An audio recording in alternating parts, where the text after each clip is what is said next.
नमस्कार मंडळी. गुढीपाडव्यानिमित्त तर गावाला जायचं होतं म्हणून सकाळीच लवकर मॉर्निंग वॉक घेऊन आले. घरातले सगळे कामं आटोपले, फ्रेश झाले. अद्वैलाही स्कूलला पाठवलं. नंतर म्हटलं इथं आपलं स्किन केअर करून घ्या. जेव्हापासून मी स्किन केअर करताना तेव्हापासून माझा चेहरा खूप छान दिसत आहे.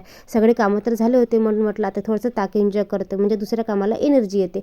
लगेच ताक एन्जॉय केला आणि पॅकिंगची सुरुवात केली, कारण की सगळे कामं तर झालेच होते. म्हटलं इथं लगेच पॅकिंग पण करून घ्यावे आणि 4-5 दिवस आता गावी राहायचं आहे म्हटलं, तर म्हणून सगळ्या गोष्टी आठवणीने घेणे होते. आणि गुढीपाडव्याच्या दुसऱ्याच दिवशी इथे स्वामी महाराजांचा प्रगट दिन होता म्हणून म्हटलं स्वामी महाराजांची पोत्या वगैरे सगळे घेऊन जाते, कारण की तिथे नाही आहे. आणि मग लगेच अद्वैचे इथे कपडे वगैरे सगळे बघायला घेतले. आमचे कपडे ते एक्स्ट्रा गावाला असतात, पण काही मुलांचे एक्स्ट्रा असो त्याच्या औषधी गोळ्या वगैरे. आता 4-5 दिवस राहायचं म्हटलं ह्या सगळ्या गोष्टी आल्याच पाहिजे वगैरे तर झाली होती. म्हटलं घरातली काय एक्स्ट्रा काम आहे ते पण करून घेते. मनी प्लांटला इथे पाणी वगैरे दिलं आणि सगळ्या गोष्टी व्यवस्थित आहे का नाही बघून घेतलं, कारण की आपण 4-5 दिवस नसणार तर घर खराब होणार.